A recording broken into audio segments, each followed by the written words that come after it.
Last time we were taking up the displacement of a forced simple harmonic oscillator. Today we switch over to the velocity of forced oscillations in the steady state.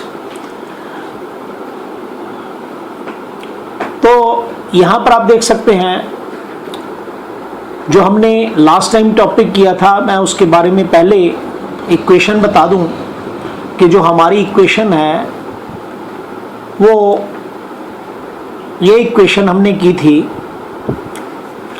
x is equal to F naught over omega into mod Z into sine of omega T minus five. ये थी जब हमने हमारा force factor जो था वो cos के terms में लिया था। अदरवाइज यदि आप जनरल फार्मूला करते तो जनरल फार्मूले के लिए आपको लास्ट टाइम बताया था कि ये वाली हमारी इक्वेशन आई थी। तो इक्वेशन 10 हमने इसको कहा था, आप यहाँ पर देख रहे हैं। तो यहाँ ये हम बताना चाहते थे कि ये ऐसी इक्वेशन आती है x is equal to this much. तो इसी इक्वेशन से हम आगे बढ़ेंगे।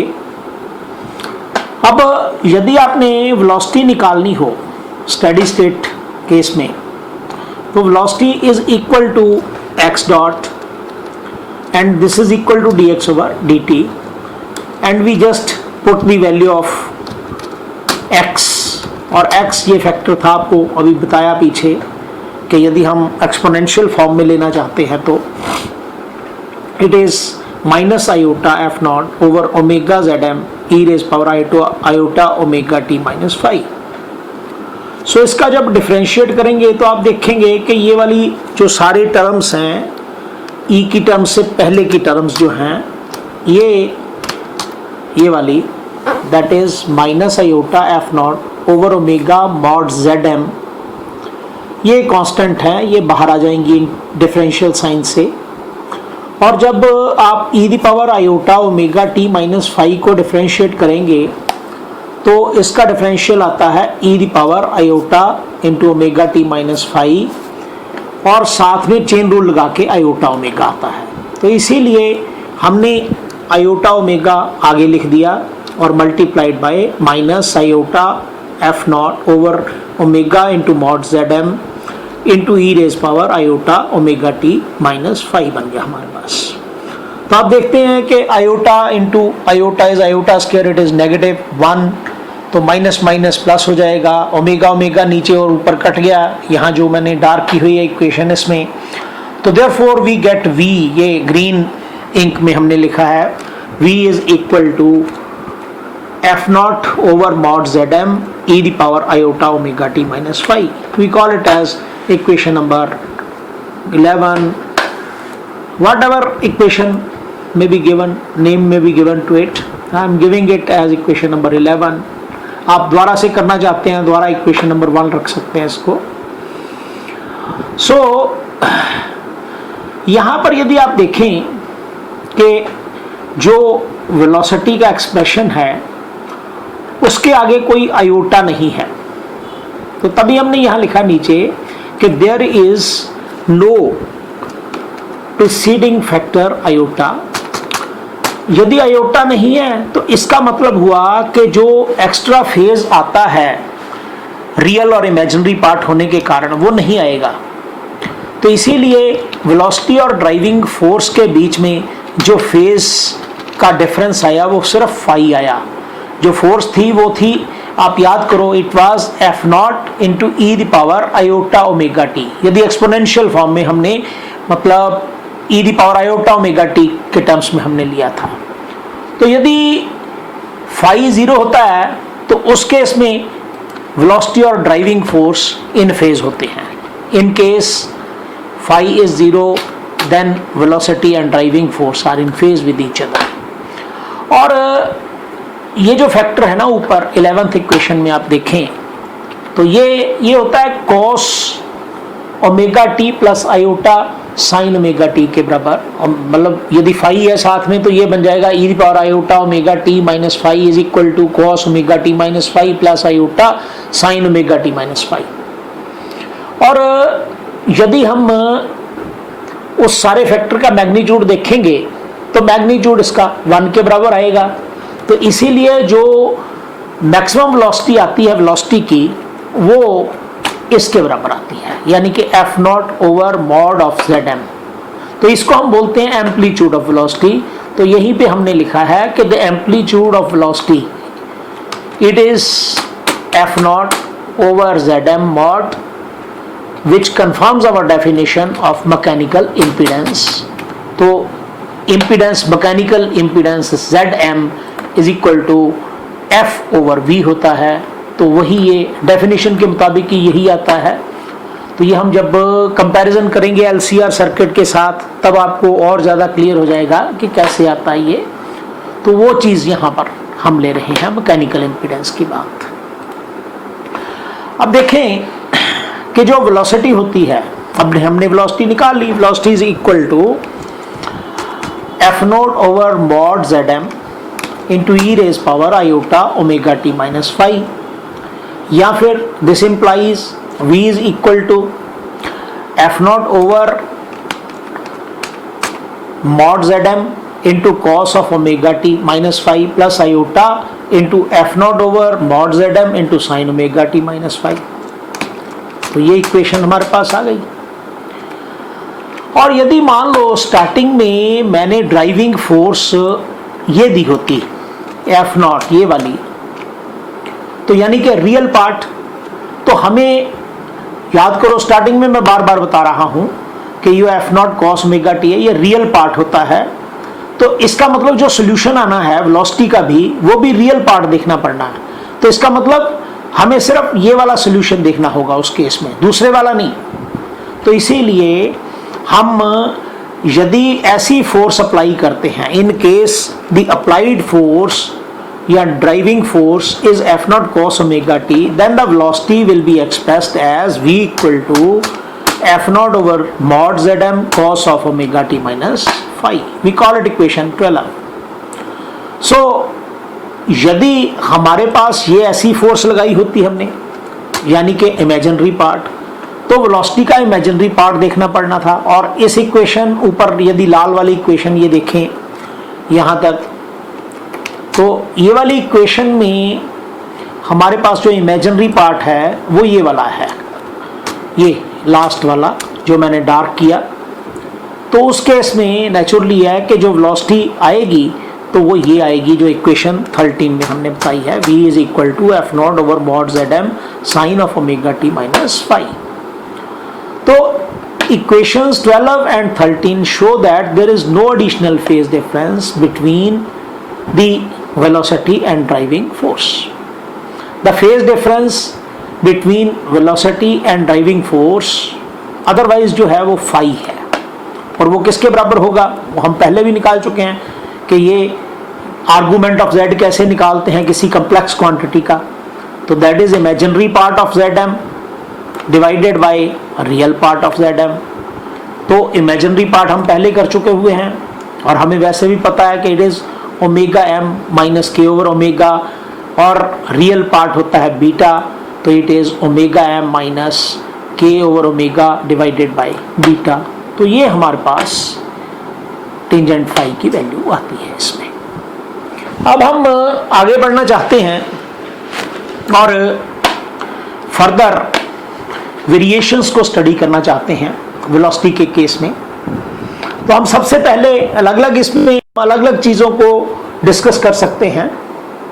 जैसे एक पहली यही हम डिस्कस कर रहे हैं, variation of amplitude of velocity with driving force frequency. तो आप याद करो कि यदि मैं फोर्स्ड ऑसिलेटर की बात करूं तो वेलोसिटी इसके बराबर हो सकती है, that is F naught over mod Z M into sine of omega T minus five. अब कई बच्चे सोच रहे हैं कि कॉस भी तो हो सकती है, आप कॉस ले लो, उसमें भी कोई प्रॉब्लम नहीं है। इट मे बी साइन यदि आप फोर्स कॉस वाली लेके चलते तो उत्तर कॉस में आना था, यदि फोर्स साइन वाली लेके चलते तो उत्तर साइन में आना था। तो मैं मान लेता हूँ साइन वाली लेके चले तो उत्तर साइन में आया, पर हमें तो इसका एम्पलीट्यूड देखना है। एम्पलीट्यूड होती है मैक्सिमम वैल्यू, और साइन की मैक्सिमम वैल्यू जो होती है वो 1 होती है। इसीलिए हम कह सकते हैं कि जो हमारा वेलोसिटी एम्पलीट्यूड है v0, it can be expressed as v0 is equal to f0 upon mod zm, और मॉड zm हम पहले कर चुके हैं। This is f0 over under root of beta square minus bracket start omega m minus k over omega bracket closed square, और इस सारे का हमने पहले ही अंडर रूट लिया। तो हम इसको दोबारा से इक्वेशन नंबर 1 लिख लेते हैं कि as taking it as a new article. तो यहां से हमें क्या पता चलता है? यहां से पता चलता है कि जो हमारी v0 है ना, ये ओमेगा से वेरी करती है। देख लो, यहाँ v0 और यहाँ ओमेगा आ रहा है बीच में। तो इसका मतलब जो वेलोसिटी है उसकी वेरिएशन है ओमेगा के साथ। तो हम ये वेरिएशन को स्टडी करना चाहते हैं कि वेरिएशन कम वेलोसिटी पे कितनी होगी, ज़्यादा वेलोसिटी पे कितनी होगी, और रेजोनेंस कब होगी, ये सभी चीज़ें करना चाहते हैं। तो यदि हम फर्स्ट केस लें, फर्स्ट केस में हम लेके चलते हैं कि सपोज करो omega is very small, that is it is approaching 0। अब यदि ओमेगा 0 को अप्रोच करेगा तो जो क्वांटिटी ओमेगा होगी, ओमेगा m, यहाँ पर ये देखिए, ये 0 को अप्रोच करेगी तो ये 0 हो जाएगी ये क्वांटिटी। जब इस ओमेगा m को 0 पुट कर देंगे तो हमारे पास आएगा ये beta square minus k over omega का होल स्क्वायर। माइनस का स्क्वायर भी प्लस ही होता है, इसीलिए हमने इसको लिख दिया beta square plus k square over omega square, या फिर k ओवर ओमेगा का होल स्क्वायर, और इस सारे का ये अंडर रूट। तो ये हमने ऐसे लिख दिया इसको।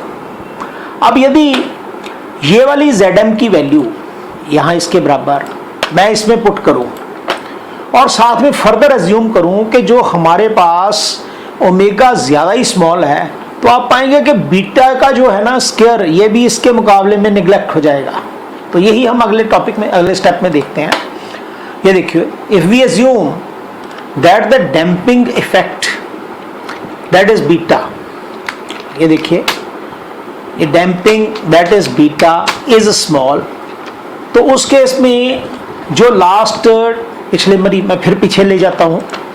ये देखिए यहाँ ये इस हिस्से में लास्ट में यदि k ओवर ओमेगा बहुत लार्ज हो जाता है तो बीटा स्क्वायर इसके मुकाबले में कहीं स्टैंड नहीं करता, निगलेक्ट हो जाएगा। तो इसका मतलब इस जो डार्क पोर्शन है जो मैंने किया हुआ, उसका उत्तर आएगा k ओवर ओमेगा का होल स्क्वायर और उसका सारे का अंडर रूट।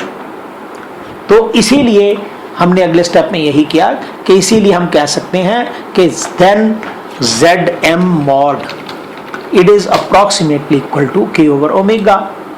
सो ऐसे केस में हम कहते हैं कि जो हमारी इम्पीडेंस है Zm mod it is a stiffness controlled, क्योंकि स्टिफनेस ने इसको ओवर पावर किया हुआ है।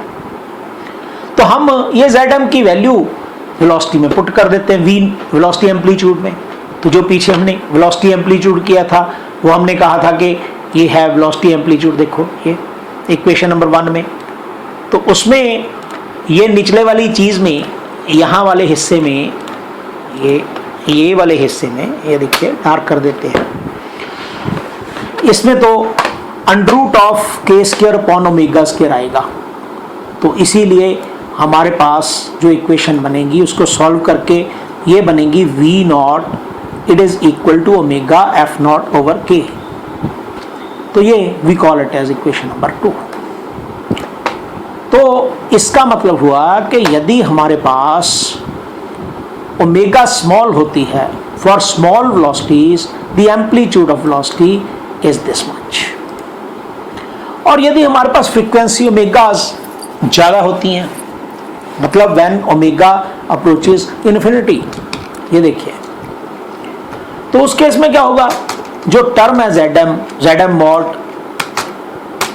It is equal to under root of beta square plus bracket start omega M minus के ओवर ओमेगा होल स्क्वायर।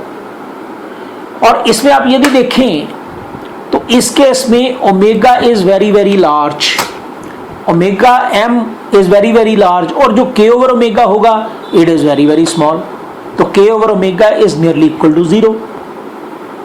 और उत्तर यहां पर जब आप सॉल्व करेंगे इतने फैक्टर को, ये जो डार्क किया, ये आएगा ओमेगा स्क्वायर एम स्क्वायर, और ओमेगा स्क्वायर एम स्क्वायर जो आएगा वो बीटा स्क्वायर के मुकाबले में बहुत ज्यादा होगा, तो इसीलिए बीटा स्क्वायर भी नेग्लेक्ट हो जाएगा।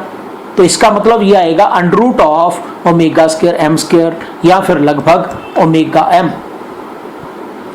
इसका मतलब जो इस केस में इंपीडेंस होगी वो मास के ऊपर डिपेंड कर रही है, तभी हम कहते हैं इनर्शिया कंट्रोल्ड या फिर मास कंट्रोल्ड। सो इस केस में यदि आप ओमेगा एम जेड एम को पुट करेंगे अपनी पिछली इक्वेशन 1 में, तो V naught will come out to be equal to F naught upon omega M. ये था ना F naught upon Z M था, जेड एम मॉड, तो जेड एम तो इसके बराबर आ गया, इसलिए इस केस में ये इक्वेशन बनेगी हमारी 3, that is F naught upon omega M. और यदि हम फर्दर थर्ड केस के ऊपर चलते हैं जिसको हम बोलते हैं रेजोनेंस फ्रीक्वेंसी, तो रेजोनेंस फ्रीक्वेंसी के केस में क्या होता है, ऐसे केस में जो Zm होती है ना टर्म, उसमें ये वाली टर्म 0 हो जाती है, ये जो मैंने डार्क किया, ये देखिए नीचे। एक्चुअल में उस केस में क्या होता है, omega M is equal to K over omega हो जाता है, ये omega M is equal to K over omega, यानी कि omega is equal to under root of K over M, it is equal to omega naught. आप करके भी देख सकते हैं, ये वाली चीज को आप 0 पुट कर दो, ओमेगा एम माइनस ये जो मैंने डार्क किया है ये वैल्यू 0 कर देंगे, तो ओमेगा एम माइनस के over omega is equal to 0, तो what is omega square, omega square will be equal to K over M, तो omega will be equal to under root of K over M, उसको हम omega naught लिख लेते हैं, ये ऊपर लिखा जैसे मैंने। सो उस केस में Zm किसके बराबर आएगी, इम्पीडेंस, मैकेनिकल इम्पीडेंस का magnitude mod, it is equal to beta के बराबर आएगा। सो उस केस में द वेलोसिटी मैग्नीट्यूड या एम्पलीट्यूड ही हम कहेंगे, amplitude of velocity at high driving force frequency, it is then given by v naught, it is equal to f naught upon beta, तो विच इज इक्वेशन नंबर 4।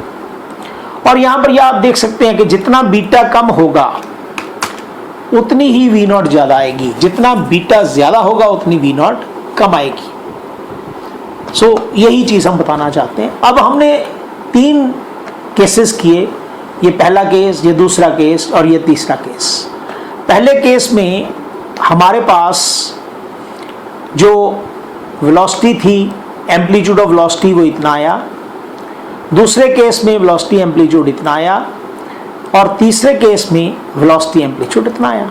तो इनकी values को use करके हम यदि एक ग्राफ बनाते हैं तो हमारा जो ग्राफ बनता है वो कुछ इस रूप से बनता है, ये this is given variation of velocity amplitude with driving frequency omega. So ये ग्राफ यहाँ से ऐसे ये दिखा रहे हैं आप, क्यों, क्योंकि जब फ्रीक्वेंसी कम थी तब भी ये वेलोसिटी कम थी, जब फ्रीक्वेंसी ज़्यादा हुई तब भी वेलोसिटी कम थी, और जब वेलोसिटी एक खास फ्रीक्वेंसी के अकॉर्डिंग थी जिसको हमने ओमेगा नॉट कहा था, omega naught is equal to under root of K over M, तो उस केस में ये वेलोसिटी मैक्सिमम थी और ये थी एफ नॉट अपॉन बीटा के बराबर। तो इसीलिए जो हमारा ग्राफ वेलोसिटी वर्सेस ओमेगा बनता है वो कुछ इस ढंग से बनता है। तो दिस इज द वेरिएशन। तो इसकी जो हाइट है वो बीटा के ऊपर डिपेंड करती है। मैं यहाँ पीछे बताया कि जितना यदि बीटा ज़्यादा होगा तो एफ नॉट ओवर बीटा कम हो जाएगा, ये नीचे को आ जाएगी, ग्राफ नीचे को आएगा, और यदि बीटा ज़्यादा है तो ये नीचे को आया, कम है तो ये ग्राफ ऊपर को जाएगा, ऐसे ग्राफ बनेगा ऐसा ही, इसी ढंग से। तो यही हमने यहाँ पर लिखा है कि the height and sharpness of The peak at resonance depends on damping factor beta, which is the only effective term of mod Zm at omega naught. तो ये हमें वेरिएशन के बारे में बताता था, velocity amplitude variation with driving force frequency. अब हम चलते हैं फेज के ऊपर. Variation of phase of velocity with driving force frequency. अब फिर आ जाओ कि आप याद करो कि यदि मैं ऐसी फोर्स अप्लाई करता था, ये आप देख रहे हैं F naught cos omega T, तो आपने पाया था कि इसके कॉरस्पॉन्डिंग, क्योंकि ये रियल पार्ट था तो वेलोसिटी का भी रियल पार्ट आता था, तो ये रियल पार्ट ऑफ वेलोसिटी इतना था, तो वेलोसिटी आई थी F naught over mod Z M cos of omega T minus five, और साथ में हमने निकाला था कि tangent phi is equal to omega M minus के ओवर ओमेगा और whole divided by beta. We call it as equation number 1. अब हम देखना चाहते हैं, अब यहां से भी आप देख सकते हैं कि जो फाई है, ये फाई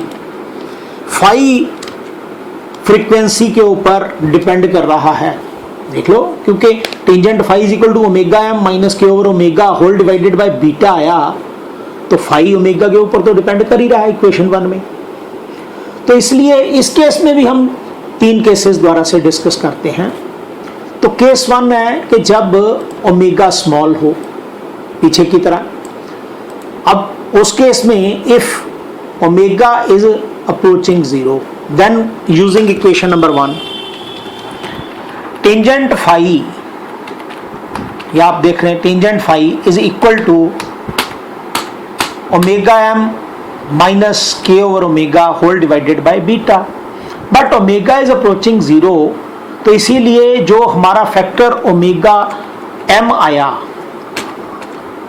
ये ऊपर वाला, ये वाला फैक्टर ओमेगा एम, ये लगभग 0 हो गया, और माइनस के ओवर ओमेगा, इसकी जगह हमने के ओवर 0 पुट कर दिया. तो आप देखेंगे के ओवर 0 तो इन्फिनिटी होता है, तो ये minus infinity divided by beta बनेगा, तो hence the result is minus infinity. तो इसीलिए हम कह सकते हैं tangent phi it is equal to minus infinity, और माइनस इन्फिनिटी आती है तो ये tangent pi minus pi by 2 के बराबर होता है. तो therefore we can say phi is equal to minus pi by 2. इसका मतलब यदि फ्रीक्वेंसीज कम होती हैं, अप्रोच करती हैं 0 को, driving force frequency of the oscillator, तो उस केस में जो हमारा फेज आता है, फेज डिफरेंस आता है वेलोसिटी और ड्राइविंग फोर्स के बीच में, वो माइनस पाई बाई 2 आता है. तो यही हम पहले बताना चाहते थे, ये नीचे हमने इसीलिए लिखा हुआ है. अब यदि हम सेकंड केस देखते हैं कि यदि फ्रीक्वेंसीज बहुत हाई होती हैं, that is omega approaches infinity, तो फिर यदि ओमेगा इन्फिनिटी को अप्रोच करता है, फिर इक्वेशन 1 देखो. इक्वेशन 1 में tangent phi is equal to omega M minus के over omega whole divided by beta. अब ओमेगा तो इन्फिनिटी है, तो ये बन जाएगा ये ओमेगा यानी कि infinity into m infinity minus के over infinity and whole divided by beta. But k over infinity is 0 and infinity minus 0 divided by beta is again infinity. So therefore इस केस में tangent phi it is equal to infinity and this is equal to tangent pi over 2, क्योंकि tangent pi over 2 infinity के बराबर होता है. तो इस case में फाई किसके बराबर आया, तो फाई आया हमारा पाई बाई 2. इसका मतलब यदि फ्रीक्वेंसीज हाई होती हैं तब भी जो ड्राइविंग फोर्स और वेलोसिटी के बीच में जो फेज डिफरेंस आता है वो पाई बाई 2 आता है. यानी कि इस केस में हम कह सकते हैं कि velocity lags behind the force by pi by 2 radian. अब फिर हम तीसरा स्पेशल केस करते हैं. तीसरा जो हमारा स्पेशल केस है वो है रेजोनेंस का केस. जैसे हमने पीछे किया, at resonance frequency omega is equal to omega naught यानी under root of k over m। इस केस में मैंने पीछे भी बताया कि उस केस में जो ये ओमेगा m होता है, ये ओमेगा m ये k ओवर ओमेगा के बराबर आ जाता है। तो नेचुरली यदि omega m is equal to k over omega तो तभी करके तो ये आंसर 0 बना। तो इसीलिए हमने कहा कि tangent phi in this case will be equal to omega m minus k over omega whole divided by beta, and this is equal to 0 over beta, and finally it is equal to 0.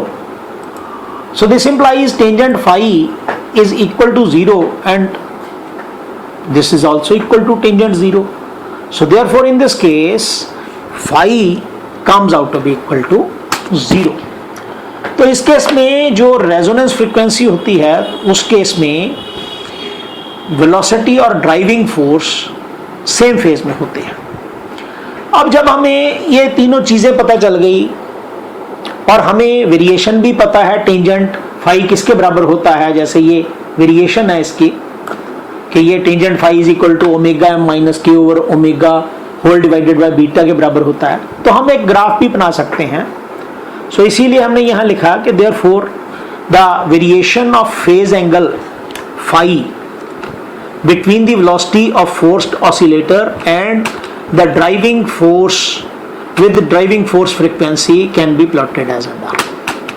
तो हम इसको ये बना के दिखा रहे हैं कि ऐसा ग्राफ हमारे पास बनता है। तो यही है variation phase of velocity with driving force frequency.